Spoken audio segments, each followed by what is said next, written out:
দর্শক আসসালামু আলাইকুম, আমি শহীদুল ইসলাম সজল। সবাইকে পবিত্র রমজান মাসের শুভেচ্ছা। মাহে রমজান।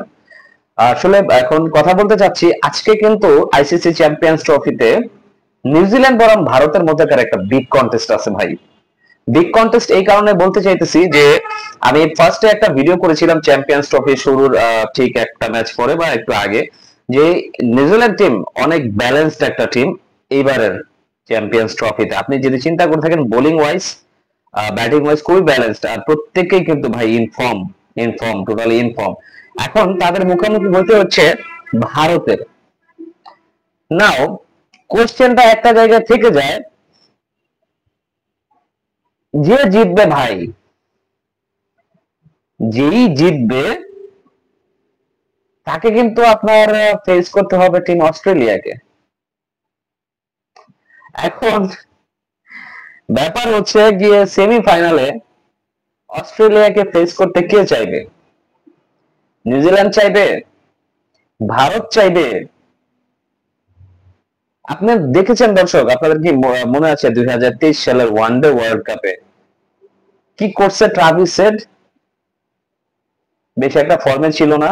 লাস্ট ম্যাচটাতে আফগানিস্তানের এগেনস্টে মানে যেই একটা লাইফ পেয়ে বসলো, তখনই আবার সোজা হুট করে ফর্মে চলে আসলো আর মারামারি শুরু করে দিল ট্রাভিস হেড। তো এখন ম্যাচটা কেমন হইতে যাচ্ছে সেটা হচ্ছে মজার বিষয়, নিউজিল্যান্ড আর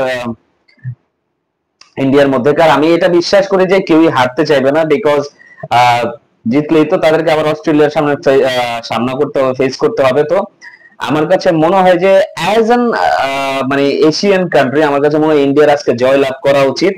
হোক না অস্ট্রেলিয়াকে উড়াইও দিতে পারে ইন্ডিয়া। হারাইছে না এর আগে? কতবার হারাইছে। ঠিক আছে, বড় বড় টুর্নামেন্টে অনেক বেশি চাপে থাকে, অনেক বেশি ইয়েতে থাকে, বাট একটা কথা বলে দিতেছি, এই অস্ট্রেলিয়া কিন্তু সেই অস্ট্রেলিয়া নাই ভাই।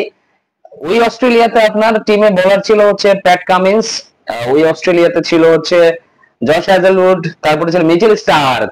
এরা ছিল ভাই, অনেকেই তো নাই এই অস্ট্রেলিয়াতে। বাট ভারতের টিমটা কিন্তু ঠিকঠাক আছে। আমার কাছে মনে হয় যে আজকের ম্যাচটাতে নিউজিল্যান্ডকে ভারত হারাবে, এবং অস্ট্রেলিয়া হোক যেই হোক তাদের এগেনস্টে গিয়ে ভারত খেলবে। আহ, তারপরে যেটা হওয়ার সেটা হবে, আমি সেটা বলতে চাই না যেহেতু অনেকগুলো ম্যাচ এখনো বাকি আছে।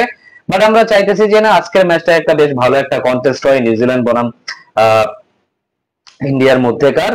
তবে আজকে ইন্ডিয়ান স্কোয়াডে কয়েকটা চেঞ্জ আসতেও পারে। বরুণ চক্রবর্তীকে আমরা খেলতে দেখি নাই পাঁচ দুইটা ম্যাচ। আজকে বরুণ চক্রবর্তী হয়তো বা বোলিং লাইনে ফিরতে পারে। আর আর কাকে আমি তো আসলে চেঞ্জ করার আর কোনো জায়গা দেখি না, পার্টিকুলার এই একটা জায়গায় আমি দেখি মোহাম্মদ সামি বসতে পারে, মোহাম্মদ সামিকে বসায় রাখা হইতে পারে। আর্শদীপ সিং কে একটা সুযোগ করে দেওয়া যাইতে পারে এই নিউজিল্যান্ড টিমের এগেইনস্টে। তো যাই হোক, আসলে দর্শক খেলা শুরু হবে আজকে বাংলাদেশ সময় 3টায়।